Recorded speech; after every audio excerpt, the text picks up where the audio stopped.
Please subscribe.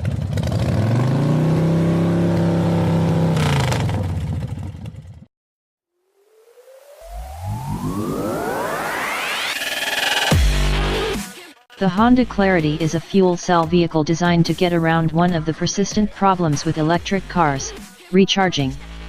Plenty of EV owners top up their batteries at home, but doing so when they're out and about becomes a lottery on availability and requires at least half an hour to get the job done. 2. Fuel cell technology offers a solution to this, albeit one with its own set of compromises.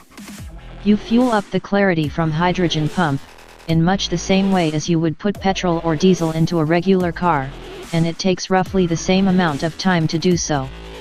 Then, the car's trick fuel cell stack turns this hydrogen into electricity to power the car's motors, emitting nothing but water. There's the potential, therefore, for proper zero-emissions motoring, assuming, of course, that your hydrogen has been produced using renewable energy.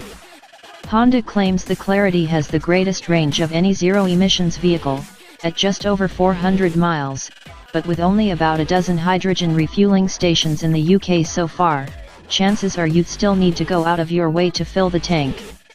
Best low-emissions green cars. This is not the first Honda fuel cell vehicle.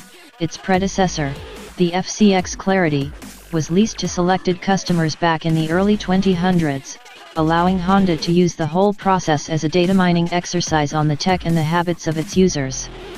The same thing applies to the new Clarity, in fact.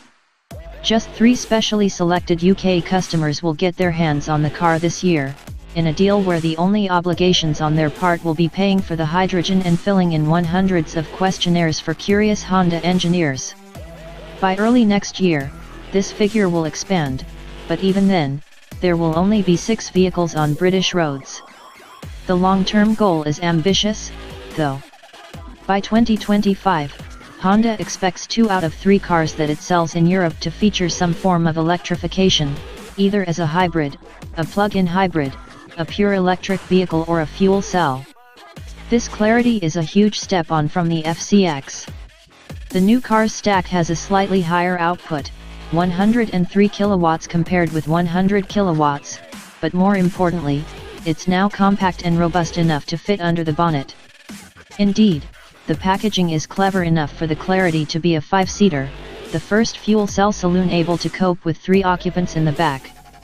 Under the skin, there's an all-new platform created especially for this car. The more compact stack has been made possible by various system developments, including a 2-stage air compressor that boosts the pressure of the air supply to the stack by 70%. The hydrogen itself is stored at enormous pressure, 700 bar, in fact, in a pair of tanks, one under the boot floor and the other beneath the rear seats. The boot capacity of 334 liters is pretty decent for an FCV, although Toyota's 4-seat Mirai, the Clarity's nominal rival, trumps it, at 361 liters. The boot isn't quite all it seems, however.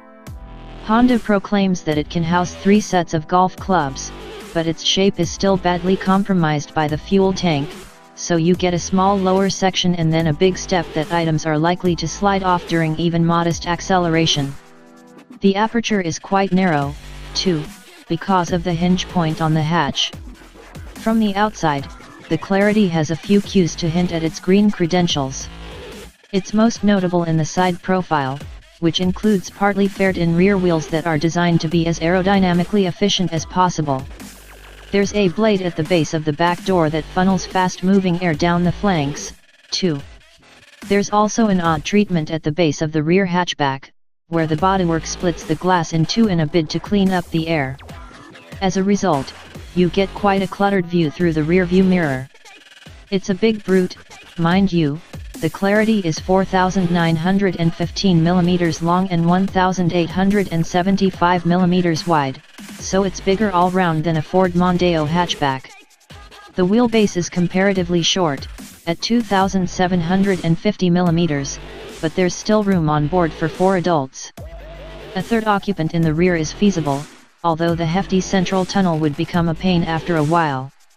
The Clarity's electric motor is rated at 174 bhp, the lithium-ion battery tops up the supply from the stack when necessary, and there's 300 Nm of torque available from rest.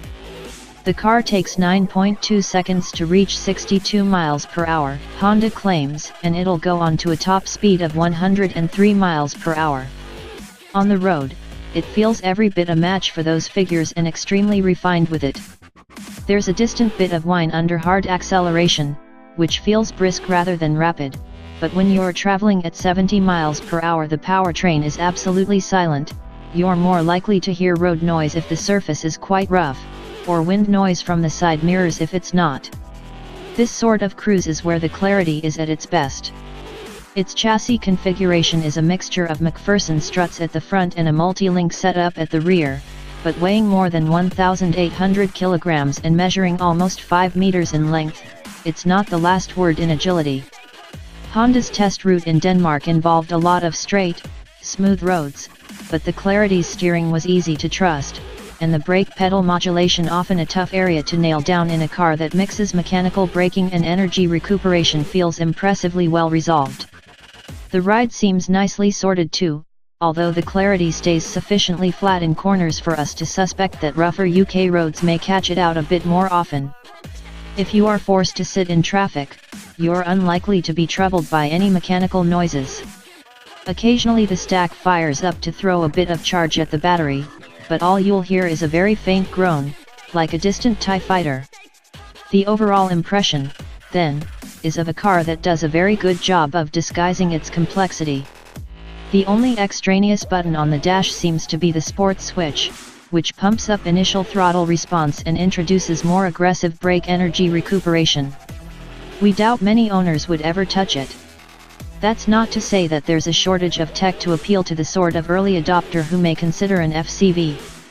You get an 8-inch central screen with Apple CarPlay and Android Auto connectivity, as well as a fuel cell power monitor that displays the real-time power usage via an animated ball in the instrument cluster. Other creature comforts include black wood trim on the dashboard and synthetic leather and a type of suede produced from recycled polyester. The overall effect is smart and premium, more so than any Honda currently on sale in the UK. But then the tech beneath the skin is sufficiently complex to restrict production to just 3 cars per day, meaning there's plenty of time to screw it all together. Honda is leasing this Clarity to US customers for under £300 a month, but company sources say that when its successor arrives in the UK by 2022, or thereabouts, it'll probably cost about £400 per month. That could feasibly include some fuel, however, and Honda UK could also follow the Americans' lead by throwing in a week or two of rental car time for when your journey can't be served by the hydrogen refueling infrastructure.